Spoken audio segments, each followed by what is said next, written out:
Hi, I'm Stephen Hann from Archery Supplies. Today we're here to look at the PSE Inertia. It's a 2017 bow, and we're going to test shoot it through a chronograph, shoot it at 18 meters and see how well it shoots. Now, the Inertia bow has been around in the PSE lineup for a number of years with a different name. It was originally called a Decree. Now, the Decree bow is still in the PSE lineup for 2017. However, it's a slower shooting bow than the Inertia. The Inertia shoots at 348 feet per second, making it one of the fastest bows in production. Now, it's a hybrid cam system, which means the top cam and the bottom cam, even though they look the same, are different.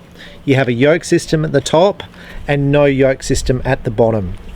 Now, the advantage of a hybrid cam system is these cams don't need to be in time. The disadvantage with a hybrid cam system is you have a yoke on the top here to balance the limb to make sure the cam doesn't lean, but you don't have that at the bottom. If you had a yoke at the bottom, it would be a twin cam system, and the disadvantage of a twin cam system is those cams have to be exactly in alignment when shot. So today I had a person return the bow to me, a PSE, which has got nothing to do with this review, but it's topical, and he said my bottom cam's at a lean. Now, the way PSE overcome this is each limb has a different deflection number. So basically, on this side here, it's a 146. On this side here, it's a 151, even though it's got 51. And up the top, it's a 5-1 there and a 141 here. So those deflection numbers tell you how much the limbs are going to twist, and hopefully it'll keep this cam aligned. Now, the person who returned the bow to me today, basically he said, look, the cam's not lined up properly down the bottom, because the yoke system obviously can balance the cam at the top. Now, my first reaction to that is, like, PSE make a lot of bows, and basically all the PSE bows except for the Evolve are a hybrid cam system. And in all my years, it is very rare to have a bow with cam lean as far as a new bow out the package. Now, sometimes when the strings become stretched and that sort of stuff, it can be an issue, and PSE have the timing marks to tell you if the strings are out of alignment. So if you've been shooting the bow for a long period of time, basically you can see if the strings have stretched and the cams are out, which basically can affect cam lean. But the strings these days are pretty good.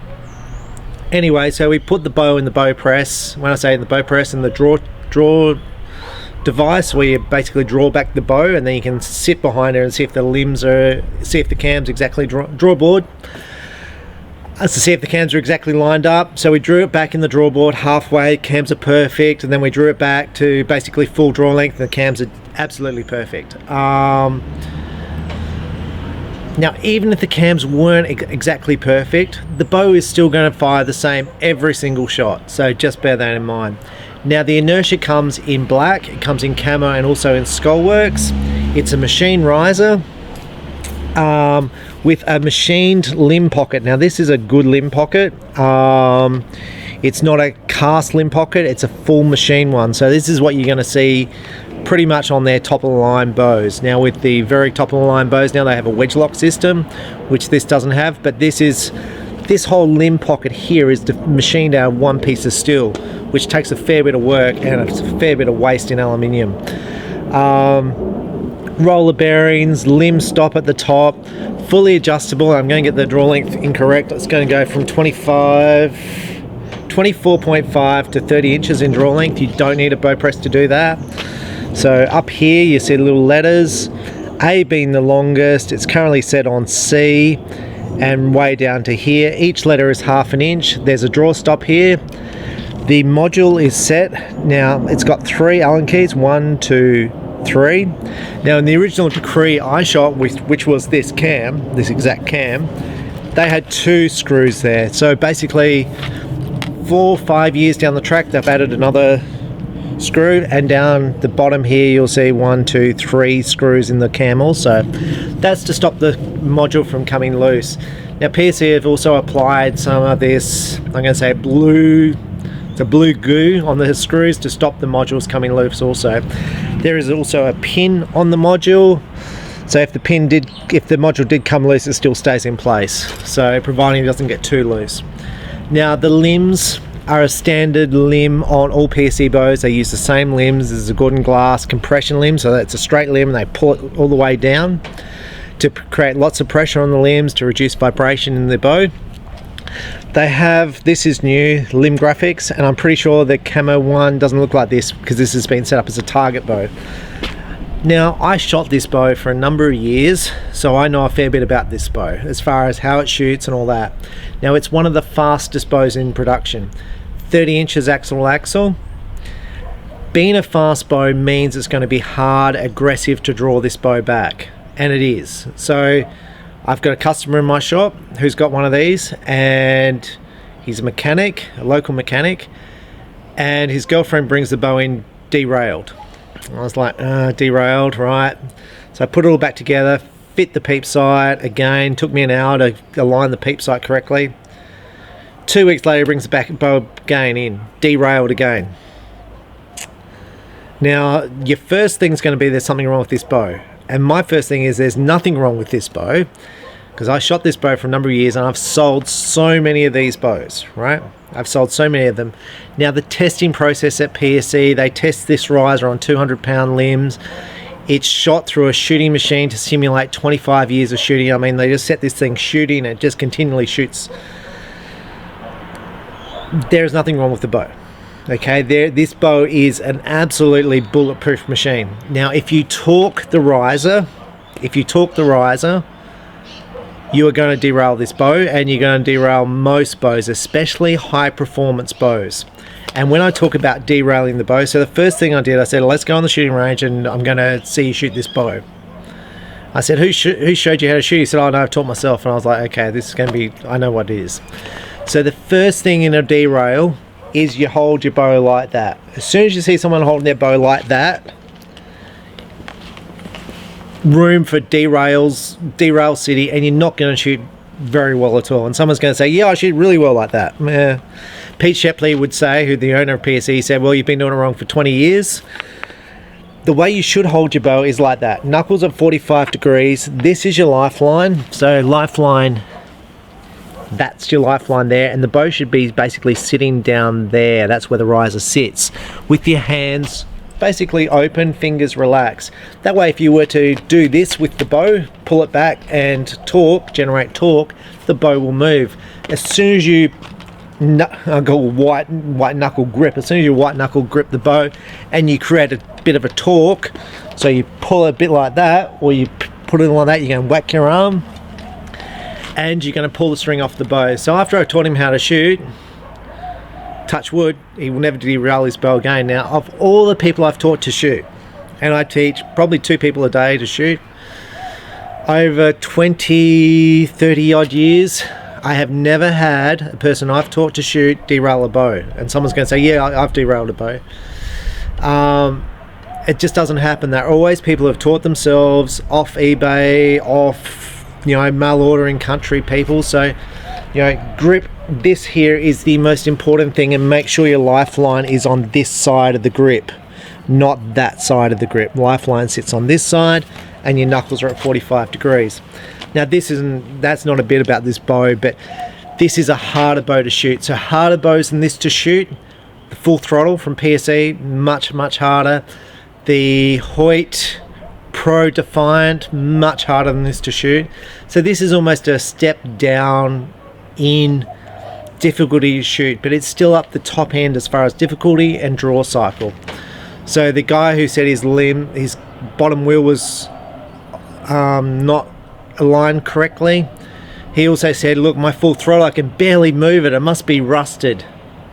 Yeah, no, it's just really hard to draw. It's a really fast bow, and so it's really hard to draw.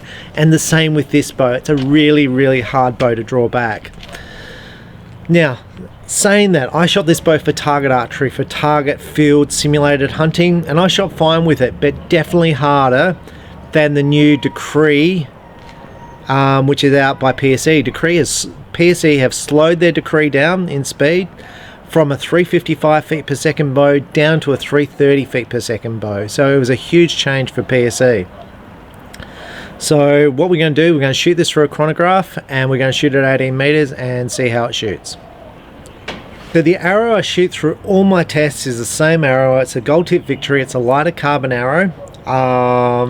It's got a 90 grain point at the front end. It's about 29 inches. So my question I got asked last time is, what's the grains of this arrow? So I'm going to weigh it.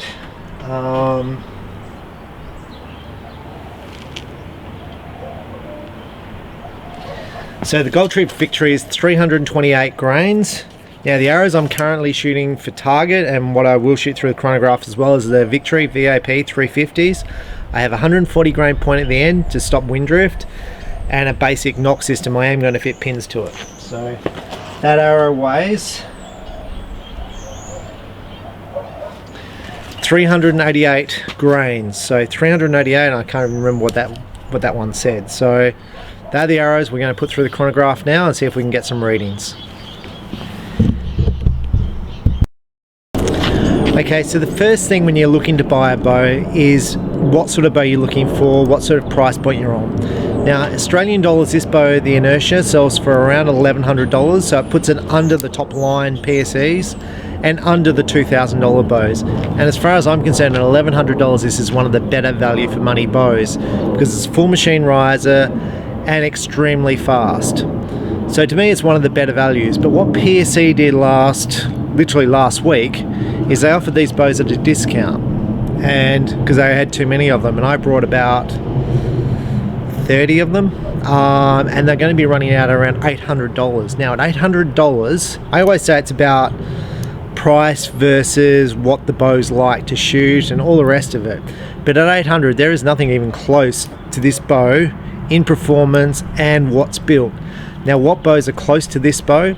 Their PSE Epics is 330 feet per second. This is 348 feet per second. It has plastic limb pockets. This is machine limb pockets. The Epics is a nice shooting bow, but this bow is going to be $50 cheaper.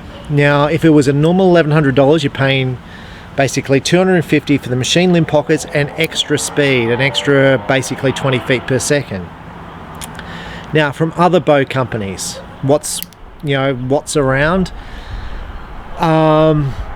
Hoyt, I'm pretty sure you're talking cast risers at still $800, and you're talking speeds of probably 320s, 330s. Matthews, you're talking plastic limb pockets in something like the Blaze. Nice shooting bow at around 330, 340 feet per second with module adjustments. So to change the bow, you've got to change modules, which is a huge minus. Bear has got something equivalent, but a lot more expensive. So now when I brought my Decree, which is basically the same as this, it was $1,300 back 5 years ago. And this is the same bow, and I really love the bow. I shot a two-piece quiver, which is still fitted here. It has lower points here and here for lower mount stabilizers, for rear stabilizers. It basically has everything you need for a top quality bow. Now the grip is actually quite wide because PSE found that more comfortable, and I think in the Decree I shot 5 years ago was a thin grip. So PSE made the grip wider because that's the current trend. So let's have a shot and see if it reads through the chronograph. So this is a thing, and I'll explain the draw cycle also. Now I've got no peep sight, which is what I standard do. It's a standard 5-pin sight with a whisker biscuit arrow rest. But yeah, this bow shoots, that's set at 60 pounds at 29 inches. So let's just go through the draw cycle. Now it starts off, it's got a flex guard system here, so as you draw it back, this flexes to reduce cam lean. It starts off and it's heavy, okay? Some bows will start off light and they gradually build up. The faster the bow builds up in poundage, so the faster it gets up to peak, the faster this bow is going to be. And at 348 feet per second, this is one of the fastest bows in production. So this is going to be a harder draw cycle. So there it's not too bad. I'm actually holding it there, holding. Starting to get a valley there, getting valley, stopped. Right, I'm just going to shoot the shot.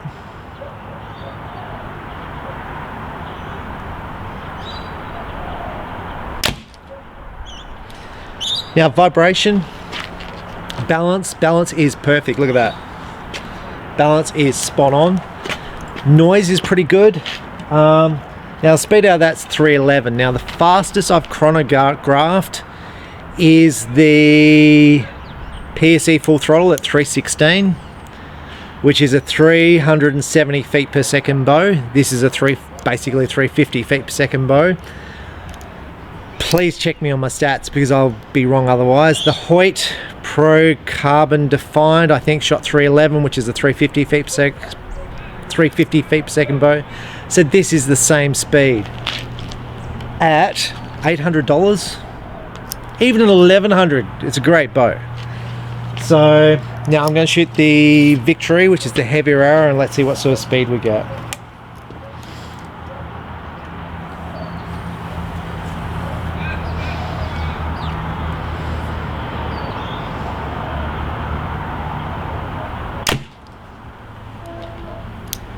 I didn't get a reading, but this bow shoots like there's no valley there, and if you let off the valley you're going to have problems. But it's a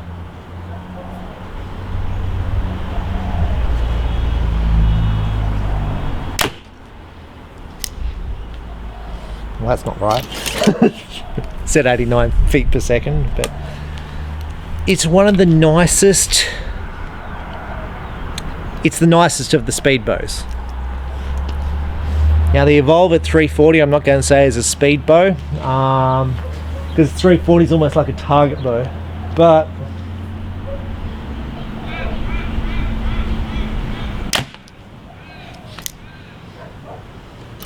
it's getting towards dark, so I'm not getting readings through the chronograph. I'll just try one more.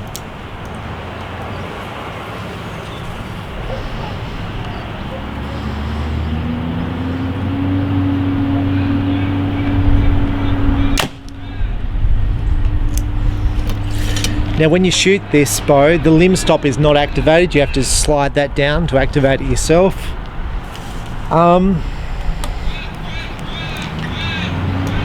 Pretty nice bow to shoot.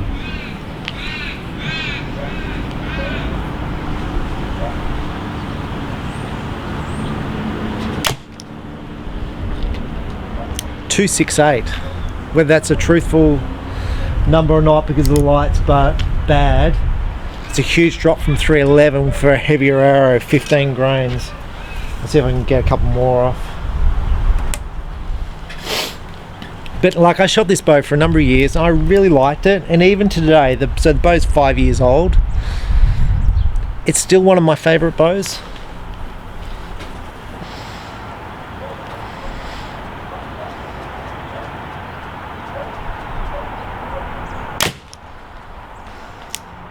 .298, that's a better number. So .298 with a lighter poundage. So why is it one of my favorite bows? Because it's really fast, adjustable, lightweight, and good value for money. So what we're going to do, we're going to shoot this bow at 18 meters and see what sort of groups I shoot.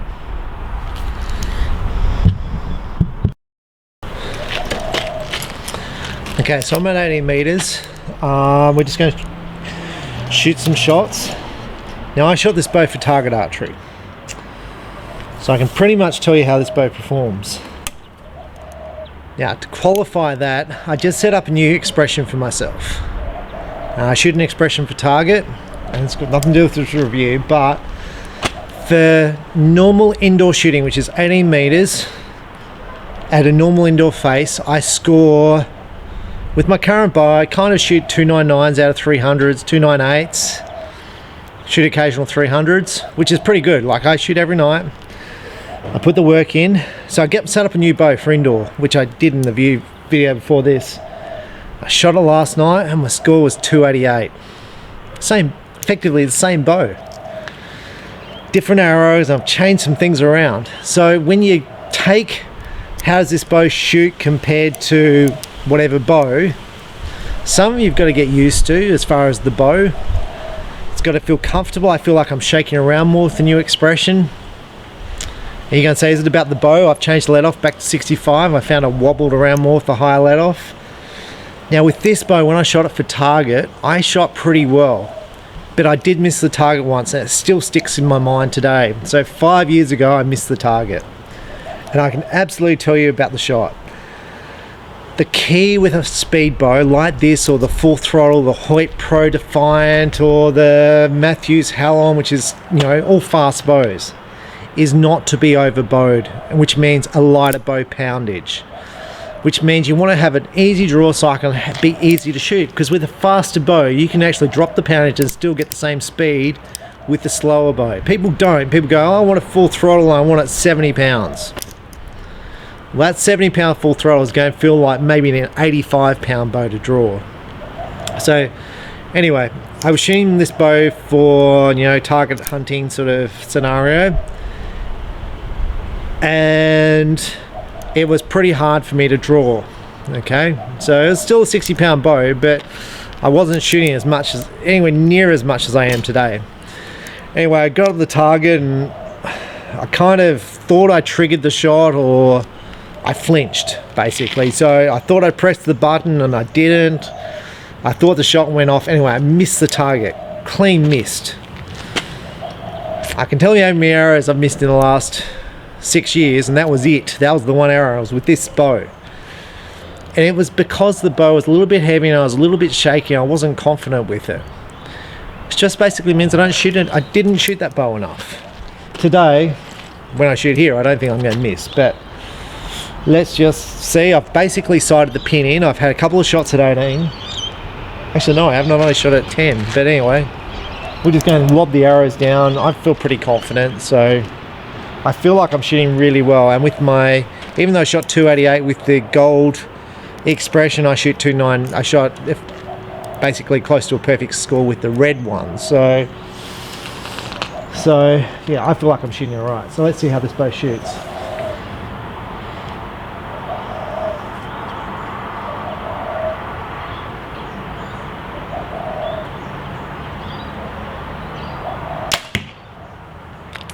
Now when you shoot a speed bow, and like with the guy who derailed his bow, who came in my shop, who's derailed this twice, he would absolutely find it easier to pick an easier bow to shoot. Even a PSE Stinger, he's going to find easier to shoot. However, if you shoot this bow well, it will shoot well for you. So, is the PSE Epix going to be easier to shoot than this? Absolutely. It's going to be easier. It's an easier draw cycle, easier to hold, but it's not the same speed. Is the Vendetta, which is a 34-inch, 35-inch bow, going to be easy to shoot? Absolutely. But it's not this fast hunting bow. So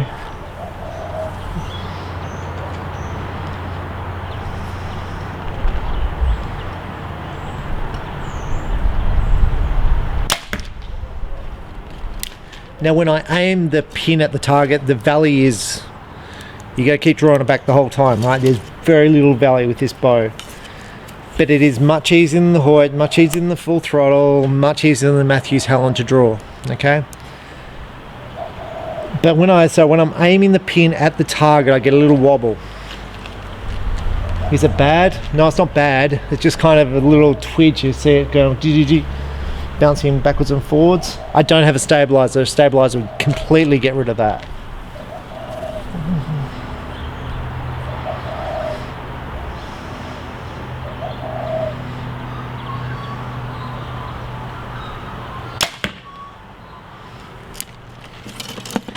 Now when it comes to tuning the bow, this bow will shoot the same arrow every time. So even like with the expression, I shot 288 versus 298s with the other bow.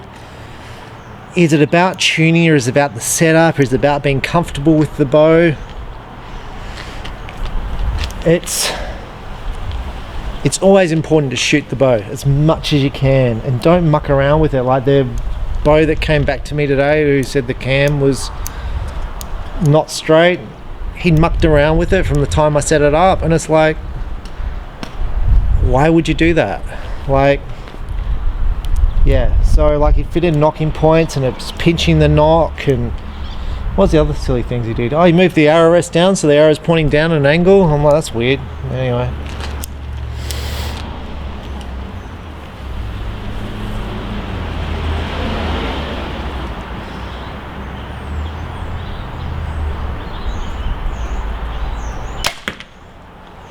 The rule of archery is keep life simple. You want the arrow on the string at 90 degrees. You want the arrow straight down the center of the riser, which is those dots there. PSE has a little mark on the riser there to tell you where the center is.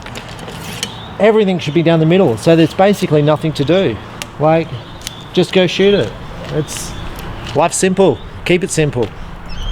And I'm sure with the guy who changed his bow around, it was done by another archery shop who's not really an archery shop. And I'm not disrespecting the other guy. I don't even know who he is. But I don't think he sells many bows, and yeah, anyway, I'm shaking my head.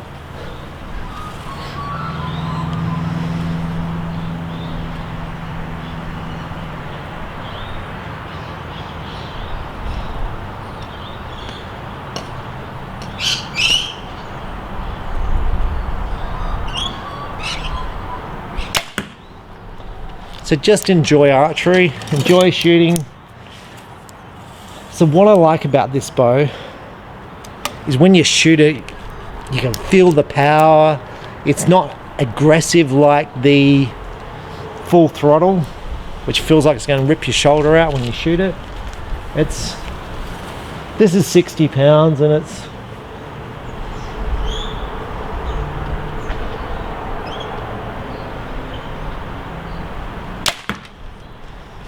60 pounds, and I hurt my shoulders the other day pulling back a bow, which was too heavy for me.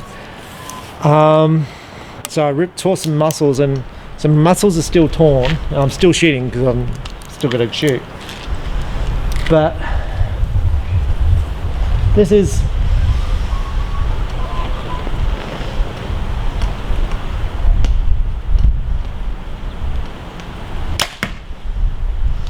it's a nice bow. To me, it's not a beginner's bow. I prefer a beginner start with an easy bow. But if you've been shooting for a couple of months, and if these bows are around for the $800 odd, it's a top class bow.